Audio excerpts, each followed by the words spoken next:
Tonight, the government shutdown continues with no end in sight. And how the shutdown can affect people on the Palouse and statewide. Murrow News 8 starts now. From the Northwest Public Broadcasting Studios on the campus of Washington State University, this is Murrow News 8. Good evening. I'm Elijah Clayton. And I'm Kayla Bautista. Welcome to Murrow News 8. The Senate has blocked two proposals for the end of the government shutdown earlier today. President Trump sponsored the first proposal.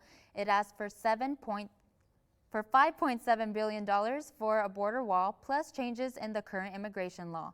The second proposal was sponsored by state Democrats. This would have provided funds to operate the government for 2 weeks, but no money for a border wall. This is day 34 of the partial shutdown. It has affected 800,000 workers and is the longest in history. Governor Jay Inslee is doing something about it. Earlier today, Inslee announced that federal workers who are not being paid for their labor are now eligible for unemployment benefits. Washington has around 16,000 federal workers, half of which are furloughed, while the other half are crucial and continue to work without pay. Susie Levine, head of the Employment Security Department, has announced that workers can apply for benefits for the entire length of the shutdown. The government shutdown could delay a third runway at the Pullman-Moscow Regional Airport and possibly increase the cost. The executive director for the project, Tony Bean, says the FAA is responsible for installing and testing an instrument landing system. The shutdown has created a backlog for work for the FAA and can push back testing dates for the project. Should that happen, construction contracts may change and can increase the cost of the project. The third runway will cost almost $43 million and is scheduled to be complete next fall. We move from a delay to a shutdown in our region. A $5.3 billion deal between the Avista Corporation and Hydro One was called off yesterday afternoon. Hydro One is an electrical power distributor in Ontario, Canada, that was looking to buy the almost 130-year-old Avista Corporation.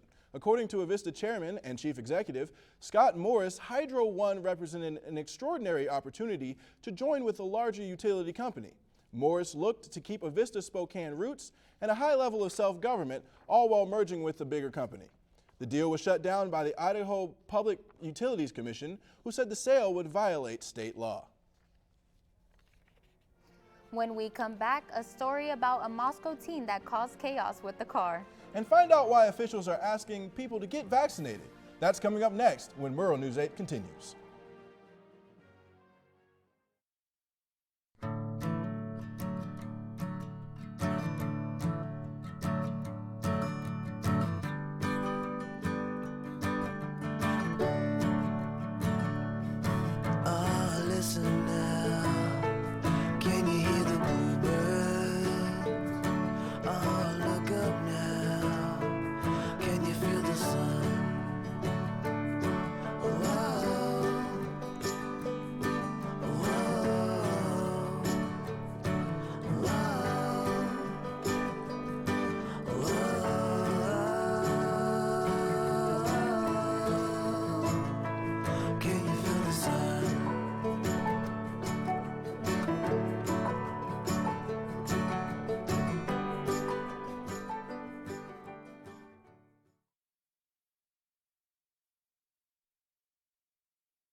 A 14-year-old Moscow boy reportedly stole his parents' car after an alleged dispute. The teen struck an unoccupied vehicle near an intersection before abandoning the car on Highway 95 north of Genesee. After being located by his stepfather, he was taken to the Moscow Police Department, where he was interviewed by police.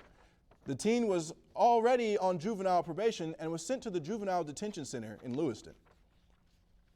A new contract that will give paraeducators a 15% raise was approved by the Pullman School Board last night. The raise will take effect this year. Paraeducators usually handle student behavior and supervise before and after school activities. The lowest paid paraeducator in the district will now start around $17 an hour, with the pay scale topping out at $34 an hour. Public health officials say they are investigating whether the measles outbreak in Vancouver, Washington area may spread to King County. Health Officer Dr. Jeff Dutchin urged anyone who doesn't have immunity to get vaccinated as soon as possible. We reached out to Pullman Regional Hospital to see if anyone has been hospitalized for the measles recently, and they have yet to respond. Next, we hear about. So it's really important to get vaccinated, isn't it? Yes, it is. And next we hear about communities that mourn a football player who died in a tragic way. Plus, a WSU swimmer gets an award that has never been given to any Coug in history. That's coming up when Murrow News 8 returns.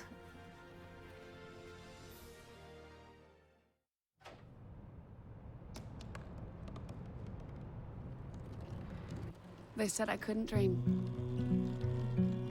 Called me a piece of trash and swore that's all I'd ever be.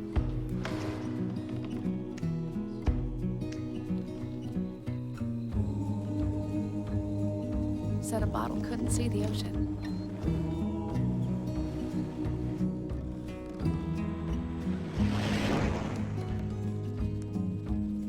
Give up.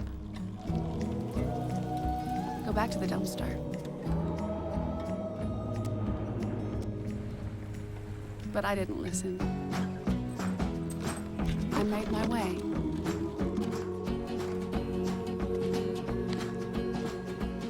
And now, I am what I've always wanted to be.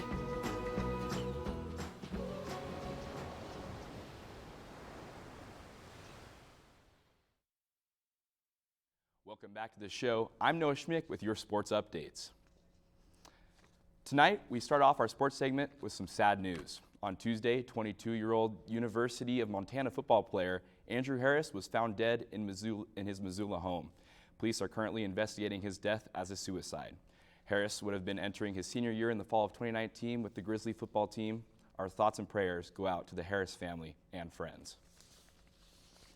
Some big news came from the Washington State women's swim team yesterday morning as sophomore Taylor McCoy was named Pac-12 Swimmer of the Week by the conference office. McCoy received the honor after posting 3 individual wins against number 14 Arizona earlier this month, making her the first Cougar ever to earn the Pac-12 Swimmer of the Week in program history. The women's swim team as a whole also earned an award from the College Swimming and Diving Coaches Association of America. The team posted a 3.48 grade point average last fall with 8 student athletes at 3.5 or higher. Washington State women's basketball is gearing up to take on the number 5 Oregon Ducks on Friday night in Beasley Coliseum. Last Sunday, the women lost in Palo Alto, California against the number 6 Stanford Cardinal, and unfortunately their schedule does not get any easier. After their Friday night game against number 5 Oregon, they will prepare to welcome the number 9 Oregon State Beavers to Beasley Coliseum as well.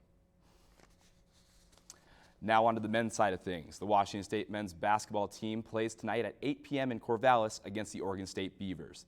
The Beavers are coming off 2 straight losses to both of the Arizona schools, but in both games, junior Trey Tinkle led the team in points, rebounds, and assists. The Cougs will look to stop him in order to get their second conference win. So Kayla, all day, I kept slipping and falling in the snow. What should I expect when I head home after this broadcast? Well, Noah, I definitely recommend that you bring your winter jackets and winter boots for tonight because it's going to be pretty chilly.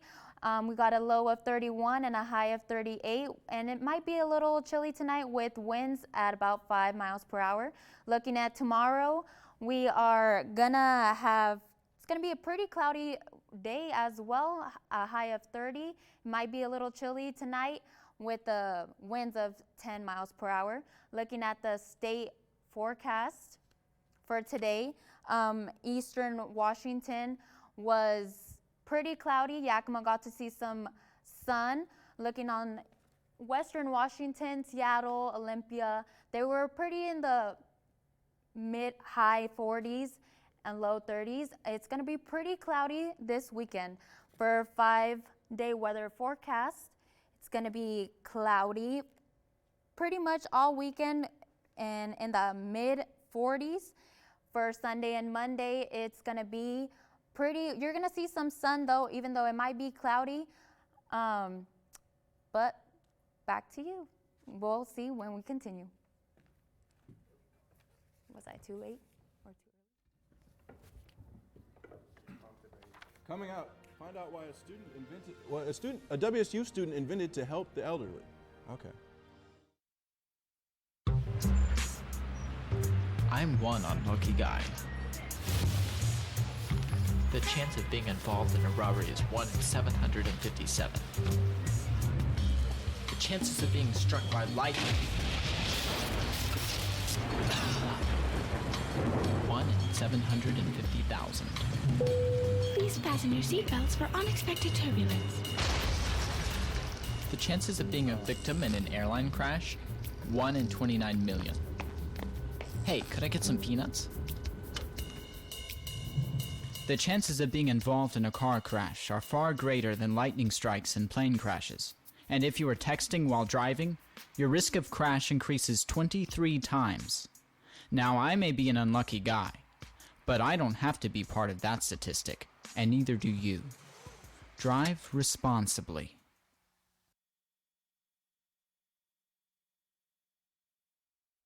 Coming up this Friday at 6:30 p.m., the Center at the Colfax Library will host their 3rd annual Galentine's Day event. Women attending the event are encouraged to celebrate friendship while eating tasty food and making crafts. This year, attendees will participate in a centerpiece, in crafting a centerpiece that will be useful no matter what holiday season it is.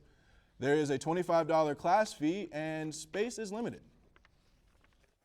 WSU senior Dalen Kelting is currently utilizing his robotic skills to help create a robot called Roz, which will help serve the elderly. Roz, which stands for Robot Activity Support, is both a coach and a physical assistant robot that will be able to provide in-home support for the elderly. The robot is programmed to perform tasks such as turning lights on and off and retrieving food. Roz is currently in its early stages of being released. A local religious institute is pushing for more local churches to assist by holding blood drives. Nathan Simpf has more on how a blood drive is a start for churches to help the community more. The Latter-day Saints Institute of Pullman has been partnering up with the American Red Cross for over 15 years, doing blood drives in Pullman. But now they are reaching out for other churches to get more support.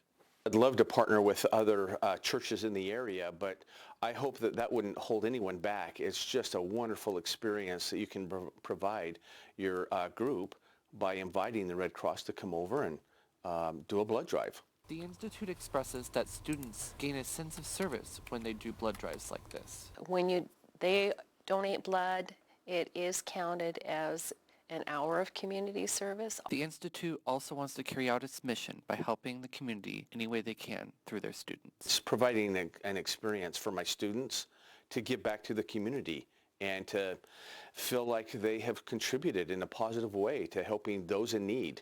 And that's what we do, is try to follow the admonition of the Savior and the teachings of the church, is to give and to share and to help and to lift. And it's been a wonderful experience. The Institute is holding a blood drive at 715 Northeast B Street from 1 p.m. to 6 p.m. To register, go on to theamericancross.org and put in your zip code to find your blood drive near you, and click the time slot you need. I'm Nathan Simpf, Murrow News 8. Yeah, blood drives are really important, and you never know who you're going to affect. Yeah, you can definitely save some lives donating blood. All right. Thank you for watching us tonight, and join us every weeknight at 7 and 10 for Pullman's only nightly newscast. Have a great evening, and don't forget to follow Murrow News 8 on Facebook and Twitter. Good night, Pullman.